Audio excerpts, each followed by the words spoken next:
Bem, meus amigos do Vale do Ribeiro, estou recebendo o Dr. André Moreira, CRM 96971, para o nosso tradicional bate-papo no Espaço da Saúde. Bom dia, doutor André. Muito bom dia, doutor Cristiano.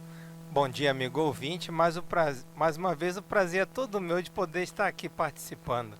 Bom, vamos agora com um assunto aí, isso é uma das coisas mais usadas hoje em dia, a segurança dos adoçantes artificiais. Como é que é essa história? É um assunto um tanto quanto polêmico, né? Vamos dizer assim. E realmente, como o senhor mesmo falou, bastante usado. Até eu mesmo falei assim, estou ingerindo muito açúcar. Vamos usar aqui um stevia para ver se ajuda a diminuir a quantidade de açúcar. Só que nesse estudo aqui, são vários os trabalhos abordando adoçantes. E nesse caso, eles estão falando sobre a segurança dos adoçantes em relação principalmente às doenças cardiovasculares. E aí, um estudo que foi desmembrado em 3 etapas, né, ou em 3 fases, que mostrou aqui com relação primeiro ao como é que é o nome? Eritritol. Eritritol. Nome bem diferente assim. Eu fui procurar, mas qual que é adoçante que é o eritritol? É o zero-cal e o linea, né? Tem essa molécula. E eles viram o seguinte, que esse eritritol aqui, pode ser responsável por aumentar o risco cardiovascular, aumenta o risco de derrame, o risco de morte cardíaca, né? E infarto do miocárdio não fatal. Eu falei, bom, ainda bem que eu nunca tomei esse adoçante aqui. Esse foi o primeiro da lista, né?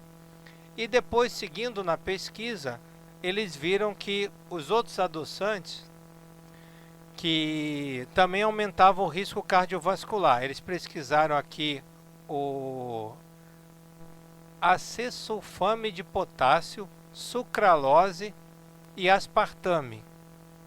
Então, ambos os adoçantes estavam associados a aumentar em 9% o risco cardiovascular. Eu até assim abro uma pergunta, né? Porque assim, quem usa adoçante é porque já não está 100% ali com a saúde, vamos dizer assim, está precisando de uma ajuda. Então, será que o risco cardiovascular já não era mais alto porque essas pessoas já não eram assim tão saudáveis, ou eram obesas ou diabéticas? Mas tudo bem. E por fim, aqui apareceu uma pesquisa associando o aspartame à ansiedade. Só que essa pesquisa foi feita com ratos. Então, para os ratinhos, o Ela funciona. Não, para os ratinhos, o aspartame aumentou a ansiedade. E, e a dose foi inferior ainda à dose usada nos adultos, 15% a menos do que a dose aprovada pelo FDA. Agora vamos esperar para ver se nas pessoas o aspartame também aumenta a ansiedade. Então, a grande realidade é que o melhor é evitar o adoçante, né? Verdade, tinha um médico até em Pariquera, Dr. Jorge, que ele falava assim, eu tenho diabetes, mas uso açúcar, porque o diabetes mata mais lento do que o câncer. Mas É. é fogo. Outra questão aqui, aspirina em baixas doses reduz o risco de diabetes tipo 2 nas pessoas com mais de 65 anos. Um estudo interessante, hein? Sim, já vários estudos, né, aparecem com relação à aspirina, porque é um remédio que se usa a longa data, né? Inclusive, desde 1900 e alguma coisa, já se usava a aspirina para tratar pacientes com câncer, para evitar trombose, etc. e tal. Mas aqui o estudo ASPRI foi avaliando o uso de 100 miligramas de aspirina em pacientes saudáveis, né, com mais de 65 anos. Era um estudo duplo cego, então avaliava os pacientes que eram saudáveis e aqueles que já tinham uma doença prévia estabelecida. E a conclusão foi que assim, os indivíduos que tomaram aspirina tiveram um risco 15% menor de desenvolver diabetes tipo 2. Não sei realmente até que ponto essa informação pode ter sido alguma coincidência, porque no final eles falam assim que novas descobertas não são robustas o suficiente para mudar a prática atual.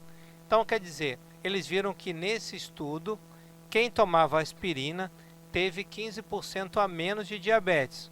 Agora é esperar para ver um estudo mais robusto, com maior número de pacientes estudados. Bem, ainda na linha da aspirina, também aqui eu nunca ouvi falar, colchicina poderia substituir a aspirina. Como é que é essa história, doutor? Eu achei assim interessante trazer, porque a gente já tinha trazido, já estava trazendo um tema sobre a aspirina, e já há algum tempo perguntaram para o Dr. Eugene Braunwald, que é o autor do maior tratado de cardiologia do mundo, que ainda era vivo até pouco tempo atrás, não sei se ainda continua, e o que poderia se esperar pela frente na cardiologia. E ele falou que era o uso de drogas anti-inflamatórias para o infarto. Daí começou esse start de se estudar a colchicina. Aliás, eu até fiquei assim espantado, sempre que eu converso com o Dr. Cristiano, o Dr. Cristiano sempre já ouviu falar de tudo e conhece todos os assuntos, é incrível. Mas da colchicina ele ainda não conhecia. ele não tinha ouvido falar.